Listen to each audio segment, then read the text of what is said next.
자, 먼저 고공답주의인가부터 봅시다.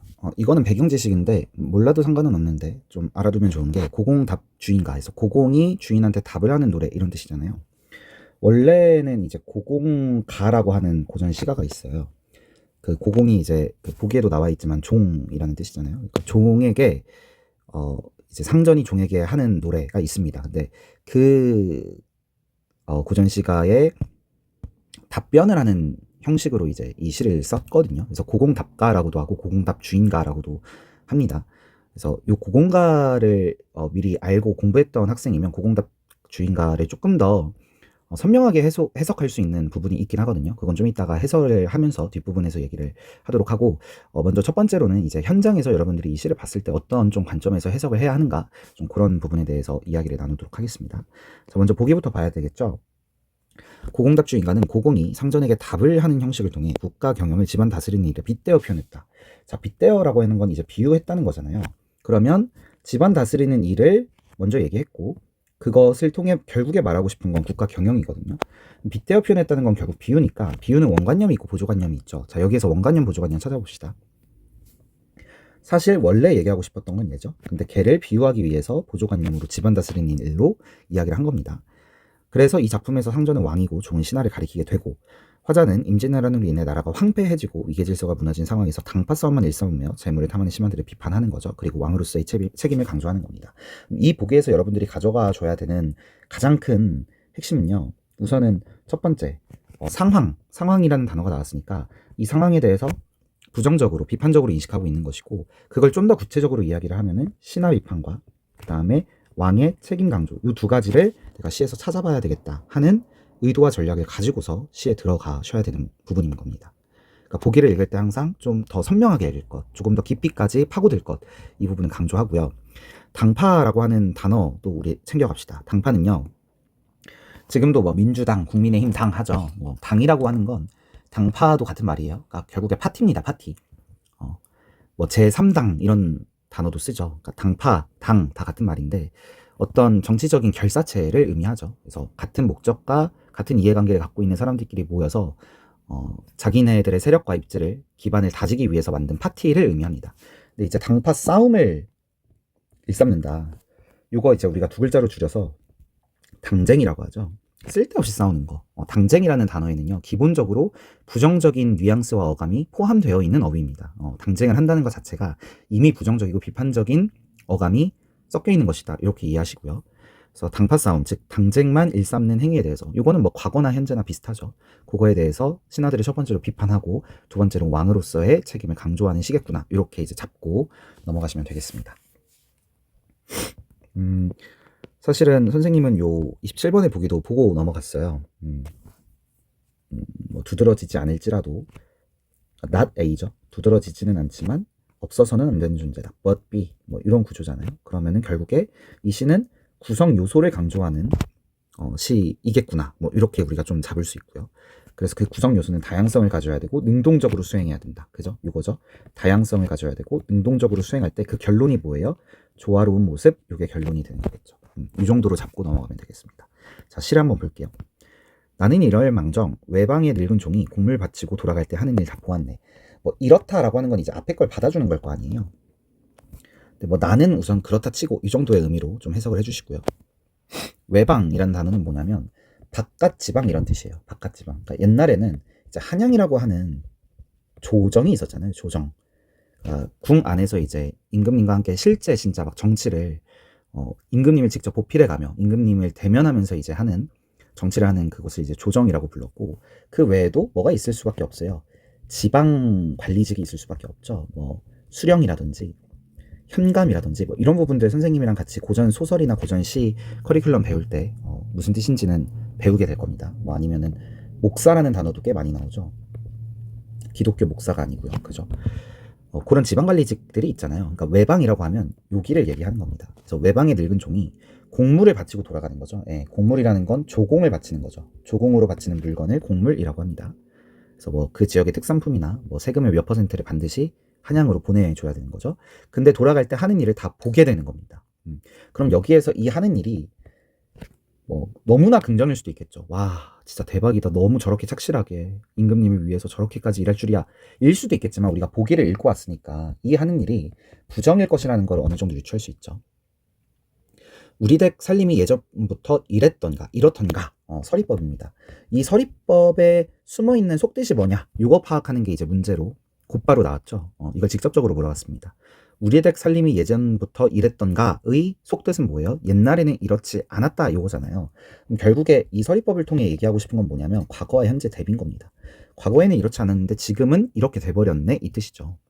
그래서 이 부분을 잘 파악을 하셨어야 됐고, 선생님이 노란색으로 형광펜 칠해온 전민이 많단 말이 일국에 소문이 났는데 이 부분 좀 여러분 해석하기 어려웠을 거예요. 현장에서는요 사실은 좀 해석하기 실제로 어려웠던 구절일 수 있습니다. 근데 이제 내신에서 변형되었을 때 이 구절에 좀 상세한 의미를 깊이 있게 물어보는 문제 나올 수도 있으니까 설명을 드릴게요. 자, 여러분들이 이런 문장을 봤을 때 어떻게 해석을 해야 되냐면 좀 전략에 대해서 얘기를 해볼게요. 자, 소문이 다 났는데 그리고 100여 명이 넘는데 문장 구조가 같잖아요. 그러니까 문장 구조가 같은 애들은 공통적 속성을 갖고 있기 때문에 같이 처리한 거잖아요. 그러면 얘하고 얘가 지금 비슷한 의미고 넘는데 도하고 지금 역접을 시켰잖아요. 넘는데 도의 이 도는 그럼에도 불구하고 이런 의미잖아요. 무슨 일 하느라 텃밭을 묵혔는가 하고 텃밭을 지금 묵히고 있는 것에 대해 비판하고 있죠. 그러면 이 역접 부분의 앞에 있는 애들은 묵힐 일이 없는데도 묵히고 있는 상황에 대해서 얘기해야 되는 거잖아요. 그러니까 좀 이런 식으로 좀 시를 접근해 하시면 마치 그러니까 비문학을 읽는 것처럼 정보를 처리하는 어떤 방식에 대해 얘기하는 거거든요. 그러면 좀 문장의 의미를 좀 더 정확하게 해석할 수 있습니다. 그래서 전민이 많단 말이 일국에 소문이 났다는 건 이렇게나 농사꾼들이 많은데, 이렇게나 농사 짓는 사람들이 많은데 이런 뜻이고요. 그리고 종도 100여 명이 넘는데 이런 뜻인 거죠. 그래서 얘하고 얘는요 지금 두 가지 상황, 어떤 두 가지 상황이야? 열심히 일해야 되는 상황이라는 거예요. 그런데도 불구하고 왜 텃밭을 묵히고 있느냐라고 하면서 아쉬움 그리고 약간의 책망 이런 부분들을 읽어주시면 됩니다. 그리고 이 외방에 늙은 종이 바로 부정적 인물이 되는 거겠죠. 선생님 요즘에 감기에 걸려가지고 미안합니다. 농장이 없냐? 호미 연장 못 가졌냐? 아니라는 거죠. 날마다 뭐하러 밥 먹고 다니면서 그러니까 밥만 축내냐 이거죠. 정자 아래에서 낮잠만 자느냐. 그래서 여기에서 나태함과 태만을 좀 꾸짖고 있는 그런 상황입니다. 아이들 탓이던가 우리 댁 종의 버릇 보노라면 이상하다. 네, 우리 댁 종도 이상한 인물입니다. 소먹이는 아이들이 상마름을 능욕하고 오고 가는 어리석은 손님이 큰 양반을 기록한다. 여기서 소먹이는 아이들과 손님은 신분이 낮고 마름과 양반은 높은 사람이라는 거 이해할 수 있겠죠. 능욕이라는 단어, 기롱이라는 단어 가져가 주시고요. 마름이라는 단어 좀 설명을 해드리겠습니다. 마름은 뭐냐면 먼저 지주가 있고요. 그 다음에 가장 밑에 소작농이 있습니다. 그죠? 지주는 땅의 주인 이런 뜻이고요. 소작농은 농민이긴 농민인데 소작료를 내고 즉 땅을 빌리는 가격을 내고 지주의 땅을 대신 지어주는 농사꾼을 말합니다. 왜 남의 땅에서 지을까요? 굳이? 땅이 없으니까요. 부동산을 갖는 게 지금도 얼마나 힘든 일인데, 그지? 소작농은 지주의 땅을 대신 지어주고 그리고 세금으로 한 50~60%를 뜯기는 거죠. 근데 이 중간 관리층으로 있는 인물이 바로 그 직업군이 마름입니다. 마름. 그러니까 지주를 대신해서 소작권을 갖게 되고 그래서 소작농을 관리하고 이렇게 떼가고 이렇게 떼가는 거예요. 그러니까 지주가 뭐 자기가 갖고 있는 모든 땅을 다 관리할 수 없잖아요. 우리나라에도 예를 들면 건물주인데 건물을 한 15채 갖고 있어. 그럼 관리를 못하니까 뭐 수위 아저씨도 두고 하는 거잖아요. 그런 중간 관리층을 마름이라고 하고요. 일반적으로 이제 문학 작품에서 마름이라는 직업군이 나올 때는 좀 부정적인 인물로 그려질 때가 많아요. 뭐냐면 지주의 앞잡이 뭐 이 정도의 의미고요. 그 다음에 소작농을 너무나 괴롭히는, 그죠? 현장에서 어쨌든 소작농을 대면하고 직접 마주하는 사람 마름일 테니까 그런 인물로 그려질 때가 많습니다. 근데 뭐 이 시에서 그렇지는 않았는데 이 시에서는 이제 상마름이 굉장히 높은 직업군을 의미하는 겁니다. 자, 여기에서 여러분들 좀 배경 지식으로 하나 알아둘게요. 이 이제 시를 썼던 작가 이원익 씨죠. 이원익 씨가요 영의정이었어요. 영의정. 그러니까 영의정이 뭡니까? 왕 바로 밑에 있는 직업이 바로 영의정, 우의정, 좌의정 합쳐가지고 삼정승이라고 얘기하거든요. 그러니까 지금으로 따지면 국무총리예요. 왕은 대통령이고. 근데 아시다시피 왕은 혈족 관계잖아요. 그러니까 피를 함께하지 않으면, 즉 장자가 아니면 왕의 첫 번째 아들이 아니면, 그죠? 왕이 될 수가 없습니다. 이거는 필연적으로 그렇죠. 근데 이제 내가 왕의 피가 섞이지 않았음에도 불구하고 가장 높이 올라갈 수 있는 직급이 바로 이 삼정승, 영의정, 우의정, 좌의정입니다. 그 다음에 삼공이라는 단어로도 많이 등장합니다. 고전시가에서. 그러니까 이 이원익이요, 영의정 출신이에요 지금. 그래서 이 상마름은요 사실은 본인을 뜻하거나 아니면 본인까지는 아니더라도 좀 꽤 높은 직급의 벼슬을 갖고 있는 사람들을 얘기하는 거죠. 그래서 지금 위계질서가 완전히 무너진 모습을 이야기하는 거고요. 관련해서 뒷부분에 보면은 여기 어른종을 믿으소서 하잖아요. 그러니까 이 어른종은 애기종이 아니죠. 그러니까 뭔가 좀 잘 모르거나 사리 분별이나 판단력이 부족한 애기종이 아니고 어른종을 믿으소서 하잖아요. 이 어른종을 보통 화자로 봅니다. 그래서 영의정 말을 좀 믿어라. 임금님 제가 잘 보필하고 있으니 간신들 옆에서 떠들고 혼란스럽게 하고 어지럽게 하는 사리 분별을 못하게 본질을 호도하는 그런 간신들 믿지 마시고 저를 믿으소서 하는 거거든요. 그래서 그 정도 배경 지식 알고 있었으면 시를 좀 더 깊이 해석할 수 있고요. 물론 몰라도 전혀 상관은 없습니다. 근데 이제 내신 변형을 위해서 선생님이 좀 더 부연 설명을 했고요. 자, 그 다음으로 갑시다. 그릇된 재산을 모아 다른 꾀로 제1하니. 자, 주어가 누구겠어요? 내가 아니겠죠, 우선. 잘못된 종들을 비판하는 거잖아요. 그릇된 방법으로 재산을 모으고 다른 꾀를 가지고서 지 일만 합니다. 임금이 시키신 일을 하는 게 아니고 지 일만 하는 거죠. 큰 집에 많은 일을 누가 힘써 하겠는가 하고 있죠. 자, 여기서 큰 집은 당연히 우리나라를 상징하는 것이고 조정을 상징할 것이고 그 많은 일을 누가 힘써 하겠는가 하니까 역시 서리법이죠. 누구도 힘써 하지 않는다는 거예요. 왜? 각자의 종들이 다 각자의 일만 하고 있고 자기 이해관계에 맞는 일만 하고 있으니까 그걸 보고 누가 열심히 일하겠는가라고 하면서 토로하고 비판하고 있는 겁니다. 그 다음 곡식창고 비었거든 창고지기인들 어찌하며. 요거 어떻게 해석하셨어요 여러분? 이거 무슨 뜻입니까? 여기에서는 지금 창고지기의 어떤 내면과 어떤 심리를 읽어주셔야 돼요. 곡식 창고가 비어버리고 나면 창고지기는 할 일이 있어요 없어요? 사라져버리죠. 아무것도 할 수 없다는 겁니다. 무력감이에요. 또 세간이 흩어지니, 세간살이라고 하죠 보통. 가세가 기울어서 예를 들면 집이 경매에 넘어가고 하면은 그걸 이제 세간이 흩어진다고 표현을 합니다. 가족들이 뿔뿔이 흩어지기도 하겠죠. 그럼 질그릇인데 어찌할 수 있겠어요? 질그릇이 어찌할 수 없죠. 그냥 처분만 기다리게 되는 거겠죠. 그러니까 지금 이런 상황이 오지 않게 조심하셔야 됩니다. 이런 뜻이에요. 내가 잘못된 줄 나는 모르지만 남 잘못된 줄을 모르겠는가. 남 잘못된 건 알 수밖에 없다는 거예요. 원래 그렇잖아요. 벼 묻은 개가 똥 묻은 개 나무란다는 속담도 있지만 원래 자기 잘못은 자기가 객관적으로 잘 안 보입니다. 그러니까 지금 남 잘못된 줄 모르겠는가에선 여러분이 뭐를 읽어주셔야 되냐면 지금 남들이 너무너무 잘못하고 있는 게 내 눈에 너무 보입니다. 이거 이렇게 두시면 안 됩니다. 이 정도의 의미인 거죠. 풀어헤치거니 맺지거니 헐뜯거니 돕거니. 자, 나열을 하고 있습니다. 그죠?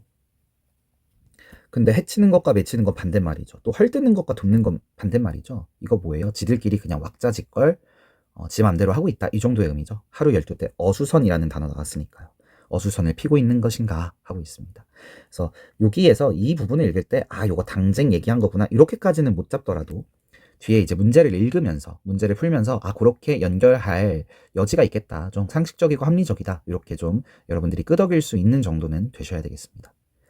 크게 기운 집에 내 가세가 크게 기울어 버렸습니다. 상전님 혼자 앉아. 그죠? 가세가 크게 기울었으니 이제 상전님 혼자 앉았겠죠? 그러니 명령은 누가 듣겠으며 논의는 누구와 하겠는가. 할 사람이 없게 될 수 있다. 이런 의미죠. 나칠은 밤 근심 혼자 맡아 계시거니 옷 같은 얼굴이 편하실 적 몇 날인가. 이건 과거죠. 이제는 더 이상 편하지 않게 돼버린 겁니다. 이거 여러분도 혹시 송미인곡 공부하신 학생들이라면은 좀 이 대목 반갑네, 좀 익숙하네 이런 생각 드셨을 거고요. 그래서 이 집이 일이 돼버린 것이 누구 탓이라고 할 것인가 합니다. 자, 누구 탓인지 이제 얘기를 해야 되겠죠. 그래서 지금 이미 집은 크게 기울어 버렸습니다. 거기서 누구 탓이냐 했을 때 아까 보기에서 읽었던 내용 떠올려 주시면 됩니다. 생각 없는 종의 일은 묻지도 아니하려니와 돌이켜 생각하니 상전님의 탓이로다. 자, 뭐뭐 하려니와 요거 해석하는 방법 좀 알려드릴게요. 고전시가에서 진짜 많이 나오는 문장 구조인데 무슨 뜻이냐면 앞에 거는 당연하거니와 이런 뜻이에요. 앞에 건 당연하고 뒤에 좀 강조를 하는 겁니다. 그러니까 종의 잘못인 거는 당연하고요. 상전님 잘못도 있습니다 하는 거예요. 그죠?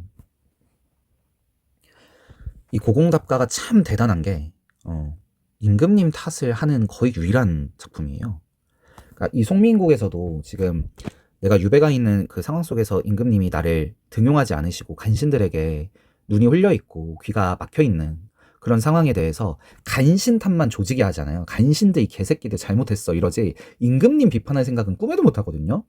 와, 근데 이 고공답가에서는 이런 얘기를 합니다. 이거 목 베이지 않으면 다행이에요. 근데 그래도 자기가 살 구석은 남겨둬야 되잖아. 그지? 그러니까 바로 뒷구절이 나오는 겁니다. 내 상전이 그르다고 하기에는 종의 죄가 많습니다. 이러면서 자기 죄로 좀 돌리는 거예요. 내 허물과 내 과오가 조금 있습니다.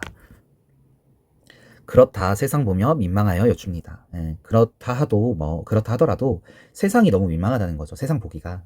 그러니까 지금 이 굴러가는 꼴이 너무 민망하잖아요. 부끄럽잖아요. 그래서 여쭙습니다. 말씀 올립니다. 이 정도의 의미죠. 새끼 꼬는 일 멈추시고 내 말씀을 들어 주시옵소서 합니다. 뭐뭐 하소서 이런 이제 문체가 사용되고 있죠. 그래서 이 새끼 꼬는 일을 해석하기 어려웠을 텐데 이게 바로 아까 선생님이 얘기했었던 고공가에서 유래한 표현입니다. 고공가에서 이 상전이 그 새끼줄을 막 꼬면서 그 종들에게 뭐라고 얘기를 하거든요. 종들을 막 혼내기도 하고 너네 좀 잘 좀 해 일 좀 이러는데 지금 거기에서 그거를 약간 인용을 한 거죠. 그래서 새끼 꼬는 일 좀 이제 그만 멈추시고 내 말 좀 들어주세요 하고 이런 얘기를 하게 됩니다. 집안을 고치시려거든 종들을 휘어잡으시고 기강이 서야 된다는 거죠. 종들을 휘어잡으시려거든 상벌을 밝히시고 상벌을 밝히시는 어른 종을 믿어주소서 합니다. 요 A 부분이 고공답주인가에서 가장 유명한 대목이죠. 요 A 부분은요. 그 내신에서 선지로도 많이 등장해요. 1, 2, 3, 4, 5번 선지로도. 관련해서 어떤 선지로 많이 등장하냐면 바로 연쇄법을 물어보는 선지로 많이 등장합니다. 연쇄법이 뭐예요? 뭐지?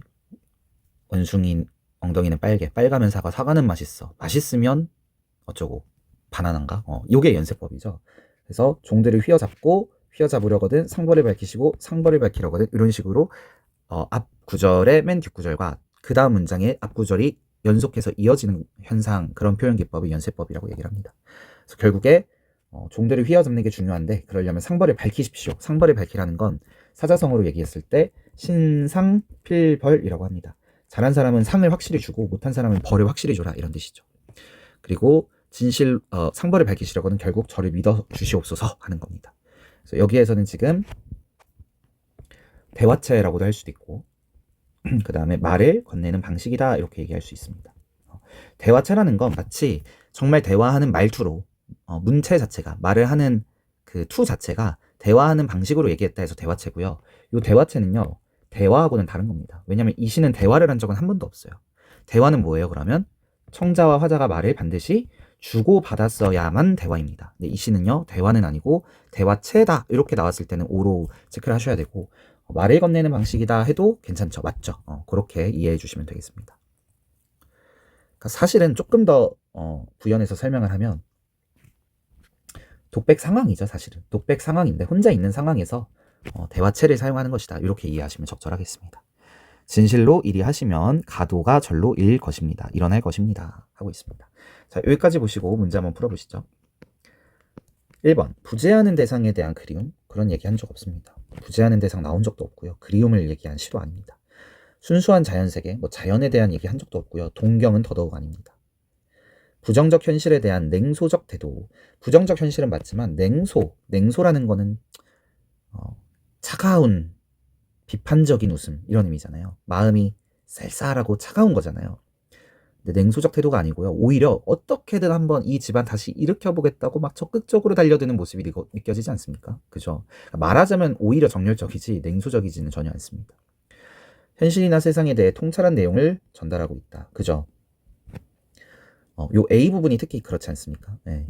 얘는 사실 A 부분만 제대로 이해했어도 적절한 거를 판단할 수 있어서 시 전체를 읽지 않아도 좀 판단할 수 있는 여지가 있습니다. 별로 잘 만든 문제라고 하기는 어렵고요. 자신이 처한 상황에 순응하고 있습니까? 아니죠. 어떻게든 바꿔보려고 하고 있는데 뭘 순응하고 있습니까? 네, 바로 정답이 나옵니다. 그죠? 자, 24번. A는 대조적 의미를 지닌 구절을 활용하여 대상의 속성을 드러내고 있다. 대조요? 대조? 없어요. 상, 벌 이런 건 대조적 표현이라고 하진 않아요. 여기서는 오히려 상이랑 벌을 같은 걸로 묶었잖아. 상벌을 밝혀라. 확실하게 해라. 이렇게 묶은 거기 때문에 여기서 A에서 대조가 일어나진 않습니다. A와 달리라고 했으니까 A에는 감정이입이 있으면 안 되네요. 네, A에는 감정이입이 없습니다. 적절하네요. 얘는 감정이입이 뭐예요, 여러분? 정확하게 얘기할 수 있어요? 감정이입이 뭐예요?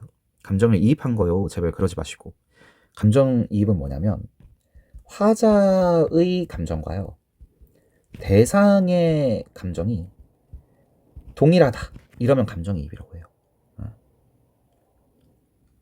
그 다음에 반어법 나온 적 없죠. 유사한 문장 구조 반복한 적 있죠. 뭐하고 뭐하고 뭐 이런 식으로 전달 의도를 그럼 강조하게 되겠죠, 당연히. A와 B는 모두 말을 건네는 어투 맞네요. 청자의 행동 변화를 호소하고 있다. 맞습니다. 여기서 청자는 임금이겠죠. 상전이라고 하는 게 좀 더 정확하겠다. 사실은 임금한테 하고 싶은 말이지만 시 안에서는 어쨌든 상전한테 얘기한 거니까. 그 다음에 기억. 나라가 황폐해진 상황이 예전부터 지금까지 이어지고 있다. 네, 바로 정답 나오죠. 아까 말한 것처럼 과거와 현재의 대비를 위해서 서리법을 썼던 표현이었기 때문에 사실은 기억 부분이 이렇게 두 줄로 줄이 그어져 있지 않고 한 줄만 그냥 우리 댁 살림이 예부터 이렇던가만 그어져 있어도 됩니다. 그죠? 그래도 문제를 풀 수 있는데 굳이 두 줄을 준 것도 왜 줬는지 모르겠어요. 2번 상하이 위기 질서가 무너져 신하들의 기강이 해이해졌다. 해이해졌다는 건 다 풀어졌다 이런 뜻이죠. 맞습니다. 나라를 돌보는 일을 외면한 채 부정한 방법으로 재물을 탐하는 신하들의 모습이 있었고요. 시도 때도 없는 당파 싸움으로 인해 혼란스러운 조정의 모습. 네, 조정은 아까 설명했죠. 나라가 어지러진 책임이 신하뿐만 아니라 왕에게도 있다. 그래서 보기와도 너무너무 연관이 잘 됩니다. 이렇게 이제 읽으시면 되고요. 이거 이제 조금 현장적으로 뭐라고 해야 될까? 현장식으로 좀 더 해설을 해보자면 만약에 현장에서 너무 시간이 없어서 이 지문을 날려야 되는 상황일 수 있어요, 여러분.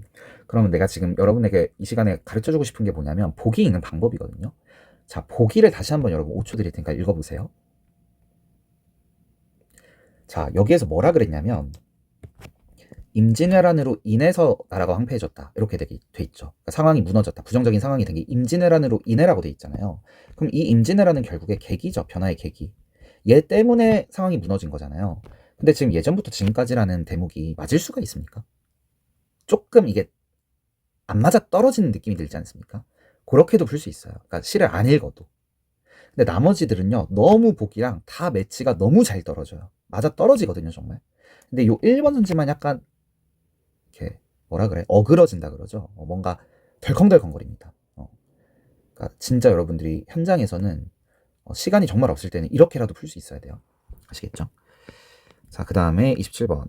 가도가 바로 선 집안은 구성 요소들이 어우러져. 그죠? 종이죠, 종 구성 요소들. 조화로운 모습을 갖춘 전체를 의미한다고 볼 수 있겠군. 적절하네요. 3번. 낮잠만 자는 종은 달리라고 했으니까 능동적으로 존재의 의미를 획득하면 안 되는 거죠. 달리니까. 맞잖아요. 능동적으로 존재의 의미를 획득하지 못한 게 낮잠만 자는 종, 게으르고 태만스러운 종이잖아요. 적절하네요. 먹고 입으며 드나드는 종이 너무 많아. 이거였잖아요. 그건 다양성을 지닌 존재들의 필요성을 강조한 건가요? 요게? 네. 종이 많다, 이런 뜻이었죠. 그러니까 종이 많으니까 뭔가 다양성을 지닌 존재들의 필요성 말한 거 맞지 않아? 이렇게 가시면 안 되는 거죠. 이 대목은 왜 있었어요? 이렇게라도 종이 많은데 일을 제대로 안 하고 뭐 하는 거야? 이런 얘기하려고 그런 거지. 다양한 성을 지닌 존재들의 필요성을 얘기하고 싶어서 했던 게 아닙니다. 답이 나옵니다. 크게 기울어버린 집은 구성 요소들이 역할을 제대로 수행하지 않은 결과. 적절하죠. 자, 나는요, 여러분 너무 쉬워서 아주 짧게 마무리할 거거든요. 자, 우선 나의 갈래가 뭐예요? 갈래? 수필인 거 파악하셨습니까? 여러분 수필은 어디에 또 포함돼요? 수필의 상위 갈래가 뭐예요? 상위 갈래가 문학이에요. 문학. 아시나요, 여러분? 문학에 총 4가지 갈래가 있죠. 서, 정, 서, 사, 극, 교술. 말할 수 있어야 됩니다. 그 교술 갈래가 바로 수필이잖아요. 여러분 교술 갈래, 즉 수필의 특징이 뭐예요? 수필은 반드시 교훈을 서술하죠. 근데 그 교훈을 서술하는데 어떤 과정을 통해서 반드시 교훈을 서술하게 돼 있어요? 일상적 경험을 통해서. 그죠? 일상적 경험을 통해 삶의 어떤 깨달음과 보편적인 교훈으로 뭘 하게 됩니까? 확장을 하게 되죠. 이게 교술 갈래, 즉 수필의 특징이잖아요. 그러면 언제 확장이 되는가? 이거 찾을 수 있어야 되죠. 바로 이 부분이었습니다. 사람 사는 세상도 다를 바가 없다 이러면서 위에서 무슨 얘기하고 있었어요? 잔돌에 대해서 얘기하고 있다가 이 뒤에는 인간 세상에 대해서 얘기를 하는 거죠. 여기서 확장이 일어나는 겁니다. 그래서 우리가 이렇게 수필에서 이런 부분을 우리가 뭐라고 부르냐면 비유라고 불러도 맞아요. 그러니까 잔돌을 통해서 인간 얘기를 한 거니까 비유도 맞고요. 조금 더 어려운 말로 유추도 맞아요. 유추. 유추는 유사성을 가지고 추론하는 거, 유사성을 가지고 결과를 추론하는 행위를 유추라고 하거든요. 그래서 비유 유추가 일어나는 대목이 바로 여기였다. 이 정도 파악하시면 되겠고요. 주제 파악하는 건 너무 쉬워서 생략할게요. 그 다음에 마지막으로 요 1, 2문단 왜 굳이 줬을까? 넣었을까? 좀 이런 의문이 선생님은 들더라고요. 무슨 말이냐면 여기 3문단부터 그냥 바로 나 지문을 줘도 너무 나쁘지 않거든요. 돌탑을 쌓고 싶어 이러면서 시작하니까. 근데 왜 굳이 이 김정한 소설가가 했던 문장을 인용하면서 시작했을까라고 했을 때는 결국에 이거 얘기하고 싶어서 그랬을 것이다. 이렇게 좀 잡히더라고요. 이 부분 좀 여러분들하고 나누고 싶었습니다. 그러니까 무슨 말이냐면 사람 결국 혼자 사는 게 아니고 자연과 함께 또 사람들과 함께 공존하는 거야. 때를 이루며 사는 거야. 그리고 이런 사람 저런 사람 다 같이 한데 어우러져 사는 거야. 이런 얘기를 하면서 시작했죠. 그러다 갑자기 돌탑 얘기를 하잖아요. 근데 요 때를 강조하고 무리를 강조하는 어떤 공동체적 삶의 가치죠. 이 이야기를 돌탑을 통해서 한 거죠. 마치 큰 돌도 중요하지만 잔돌도 중요한 것처럼. 그리고 마지막으로 사람 사는 세상에 대해서 얘기를 하면서 이렇게 마무리가 되는 거였습니다. 그죠? 그래서 자기의 존재감만 마구 주장하는 사람들만 있다면 세상이 얼마나 피곤할까. 그죠? 분위기를 무너뜨려주고, 그죠? 대립을 풀어주는 사람도 있어야 돼. 그런 부드러운 개입의 고마움 필요해. 개인주의보다는, 그죠?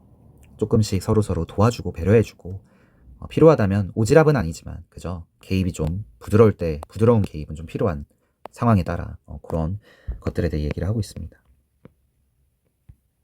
자, 나를 한번 봅시다.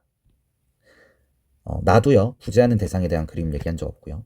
또 순수한 자연세계에 대해서 동경을 나타낸 적 없어요. 순수한 자연세계를 긍정적으로 인식하긴 했지만 동경을 하진 않았습니다. 동경은 뭐냐면요, 거기로 가고 싶어 뭐 이 정도의 의미예요. 동경은요, 이상세계를 마치 동경하듯이 조금 더 강하게 그냥 긍정적인 시선 정도로는 충족되지 않습니다. 네. 그 다음에 부정적 현실에 대한 냉소적 태도 드러낸 적 없고요. 그 다음에 통찰한 내용을 전달하고 있다. 이거는 그냥 수필의 특징이죠. 그 다음에 자신이 처한 상황에 순응한 적 없고요. 네. 자, 비에는 비의 대조적 의미를 지닌 구절을 활용하여 대상의 속성을 드러냈느냐. 있었을 것 같은데. 그죠? 있었을 것 같아요. 그냥 넘어갑시다. 자, 비의 감정이입 있어요? 비의 감정이입 없습니다. 비의 역설법 있나요? 비의 역설법 없습니다. 비니까 그냥 비만 보면 되는구나. 비만 한번 보자. 비에 대조 있나, 대조?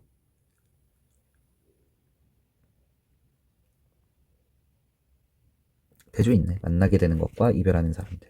조각돌과 몽돌 이런 것들 다 대조네요. 그 다음에 요 비의 역설은 없습니다. 역설 없어요. 찾아보세요 한번. 그 다음에 유사 문장구조 반복했죠. 네. 말을 건네는 어투 아닙니다. 비는요 여기 독백이에요. 그냥 혼자 얘기한 거잖아요. 독백이고 말을 건네는 방식은 아닙니다.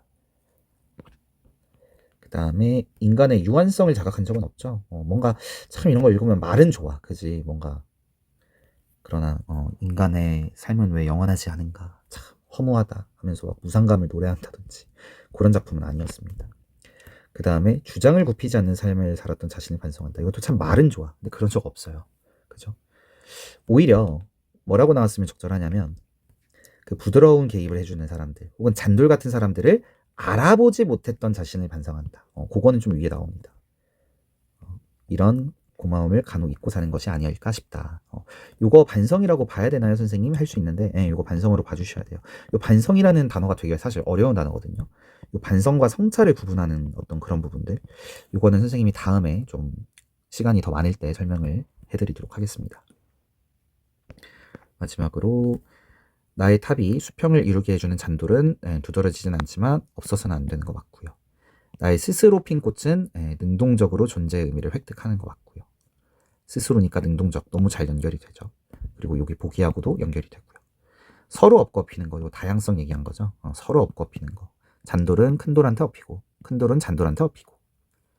그 다음에 기우뚱하는 돌탑은 그죠, 제대로 갖추어지지 않은, 즉 잔돌이 없는 상황이죠. 크게 기운 집과 기우뚱하는 돌탑은 같은 이미지입니다. 네, 여기까지 하겠습니다. 수고했습니다.